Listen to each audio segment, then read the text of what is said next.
चलिए आज बात करते हैं उत्तरी केन्या के हाथियों की। वहाँ एक स्टडी हुई, पूरे 14 साल चली, और इस स्टडी ने कुछ ऐसे सच सामने रखे हैं जो वाकई चौंकाने वाले हैं।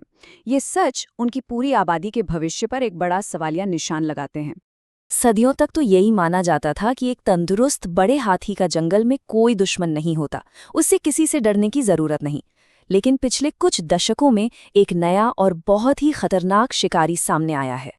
जी हाँ, एक बहुत ही अहम स्टडी से ये बात सामने आई है कि सांबरू इलाके में बड़े हाथियों की मौत की सबसे बड़ी वजह अब कोई और नहीं बल्कि इंसान बन गए हैं।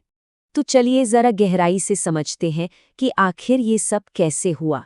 कैसे हाथियों के बर्ताव को समझने के लिए शुरू की गई एक साइंटिफिक स्टडी अचानक एक आबादी पर आए संकट को रिकॉर्ड करने पर मजबूर हो गई।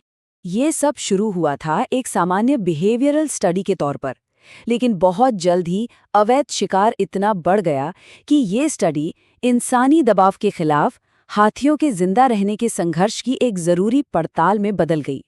और इस पड़ताल से जो आंकड़े सामने आए वो सच में होश उड़ाने वाले थे। इन आंकड़ों ने उस तबाही को साफ साफ दिखाया जो रिसर्चर्स अपनी आंखों से देख रहे थे। देखिए, जो बूढ़े और अनुभवी नर हाथी होते हैं ना, वो झुंड में सामाजिक स्थिरता के लिए बहुत जरूरी होते हैं। और सोचिए, सिर्फ एक दशक के अंदर उनकी आबादी में लगभग 70% की गिरावट आ गई। 70%। और ये तबाही सिर्फ नर हाथियों तक ही सीमित नहीं थी। समाज का जो मात्र सत्तात्मक ढांचा होता है, मतलब जो बड़ी मादा हाथी होती हैं, उन पर भी बहुत बुरी मार पड़ी। तो मतलब साफ था, 2011 आते आते हालत ये हो गई थी कि एक हाथी की मौत किसी बीमारी या बुढ़ापे जैसे नेचुरल कारण से होने के बजाय इस बात की संभावना ज्यादा थी कि उसे अवैध शिकार में मार दिया जाएगा। आधे से भी ज्यादा मौतें, पूरे 56% अवैध शिकार से हो रही थीं। और इसका असर सिर्फ हाथियों की गिनती कम होने तक नहीं रुका। नहीं, असर इससे कहीं ज्यादा गहरा था। इसने हाथियों के पूरे सामाजिक ताने बाने को ही बिखेर कर रख दिया। इसका नतीजा ये हुआ कि पूरी आबादी का संतुलन ही बिगड़ गया। खास तौर पर नर हाथियों को निशाना बनाने की वजह से आबादी में नर और मादा का अनुपात ही बदल गया। ये सिर्फ कुछ हाथियों के मरने की बात नहीं थी। हालत इतनी खराब थी कि हाथियों के पूरे 10 परिवार जो इस स्टडी का हिस्सा थे, वो पूरी तरह से खत्म हो गए। मतलब इतिहास और सामाजिक ज्ञान का कितना बड़ा नुकसान हुआ होगा। स्टडी के जो मुख्य लेखक थे, उन्होंने भी इस बात की पुष्टि की। उन्होंने साफ कहा कि ये हत्याएं इन हाथी समाजों के काम करने के तरीके को, उनकी बुनियाद को ही बदल रही थीं। लेकिन ये कहानी सिर्फ तबाही और नुकसान पर ही खत्म नहीं होती। रिसर्चर्स ने इन भयानक दबावों के बीच हाथियों की एक हैरान कर देने वाली प्रतिक्रिया भी दर्ज की।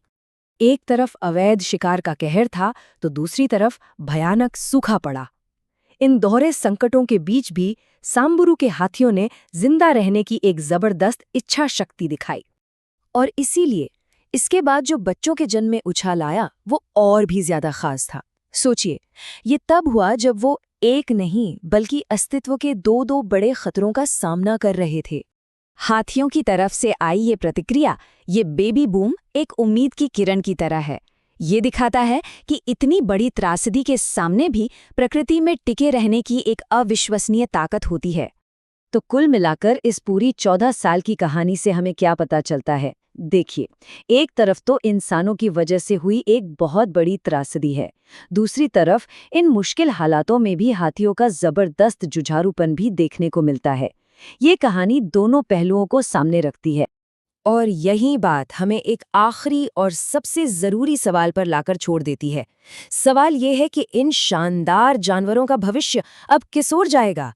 क्या उनका टिके रहने का जज्बा हमारे फैलाए विनाश पर भारी पड़ पाएगा?